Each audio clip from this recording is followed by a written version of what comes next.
Welcome back. Subscribe and keep learning with us every day. Ready for another video? Let's go.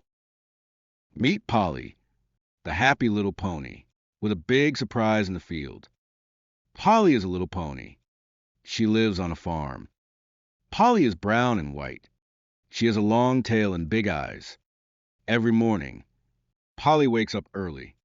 She runs in the field. She eats grass. She drinks water. Polly is a happy pony. One day, Polly sees something new. There's a big red ball in the field. Polly walks to the ball. She touches it with her nose. The ball rolls away. Polly is surprised. She runs after the ball. The ball rolls faster. Polly runs faster too.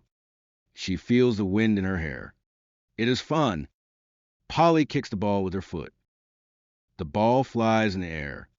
It lands near the ducks. The ducks go quack, quack. Polly laughs. She likes the ball. She plays with it all day. She runs, kicks, and jumps. In the evening, Polly is tired. She lies down on the grass. The ball is next to her. The sun goes down. Polly looks at the stars. She thinks, today was a good day. I love my ball. And Polly closes her eyes. She sleeps under the night sky. Tomorrow, she will play again. Thanks for watching. Don't forget to like and subscribe.